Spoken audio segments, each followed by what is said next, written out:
बबलू हाथी सुबह सवेरे अकेले वन में टहलने के लिए निकला। वह अपनी ही धुन में चला जा रहा था। लगता था उसके दिमाग में कोई उलझन है जिसे वह सुलझाने की कोशिश कर रहा था। सड़क पर आगे बढ़ते ही उसके सामने चीकू खरगोश भागा। बबलू का पैर उसके ऊपर पड़ने ही वाला था कि चीकू जोर से चिल्लाया। उसकी आवाज सुनकर बबलू ने अपना पैर पीछे खींच लिया। कहाँ खोए हो बबलू भाई? कहीं नहीं, बस कुछ ऐसे ही सोच रहा था। किस बारे में?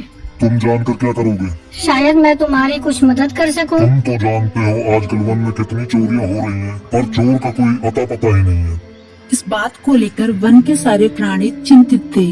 वे वहाँ खुद को सुरक्षित महसूस नहीं कर रहे थे।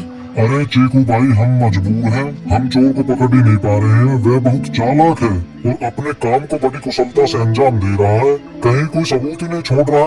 हमारे राजा इस बात को लेकर बहुत चिंतित हैं। यही कारण है कि हम सब इस बारे में सोच रहे हैं। अब तुम मेरी इसमें क्या मदद कर सकते हो? मैं कुछ सोचता हूँ, हो सकता है मुझे कोई उपाय सूझ जाए। प्रयास करने में कोई हर्ज तो नहीं है।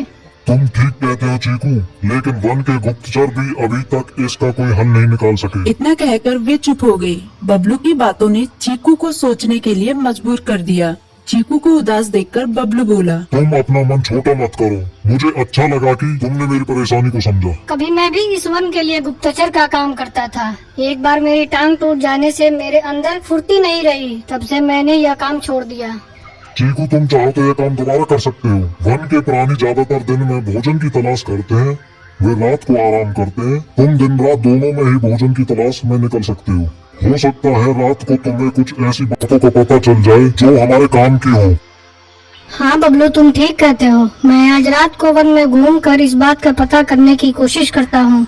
थोड़ी देर बातें करके चीकू अपने बिल की ओर बढ़ गया और बबलू अपने रास्ते चला गया। चीकू के दिमाग में अभी तक बबलू की कई बातें घूम रही थी। उसे समझ नहीं आ रहा था वह बबलू की मदद कैसे करे।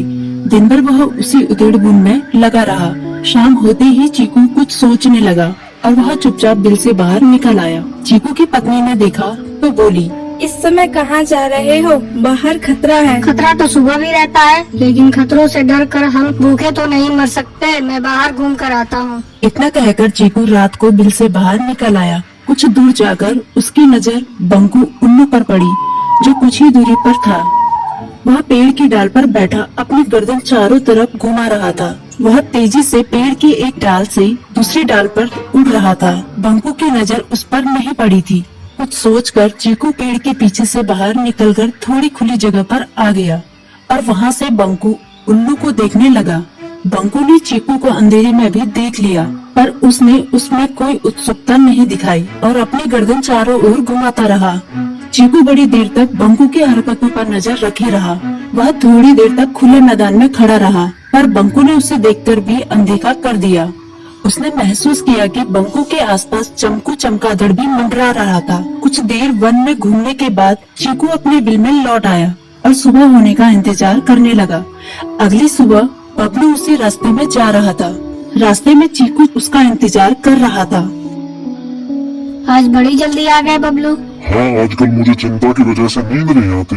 कोई नई खबर है क्या? यकीन से तो मैं नहीं कह सकता, पर मैं तुम्हें ऐसे प्राणी का नाम बता सकता हूँ जो शायद चोरों की मदद कर रहा है। कौन है वो? बंकू उल्लू। इतना कहकर चीकू ने रात की घटना उसे ज्यों की त्यों सुना दी। इसे सुनकर बबलू का माथा ठनका। बबलू की आंखें चौंधिया गई। तुम ठीक कह रहे हो। मुझे आज रात बंकू और चमकू पर नजर रखनी होगी। इतना कहकर वे दोनों अपने अपने रास्ते चले गए। बबलू रात को अपने साथियों के साथ बंकू पर नजर गड़ाए रहा। उसकी संदिग्ध गतिविधियों को देखकर बबलू ने उसे उसके साथियों चंकी और संकी लोमड़ के साथ पकड़ लिया। बबलू ने सख्ती से पूछताछ करनी शुरू कर दी। तुम इस समय बंकू चमकू के साथ क्या कर रहे हो? हम चारों दोस्त हैं, इसलिए साथ बैठकर बातें कर रहे हैं।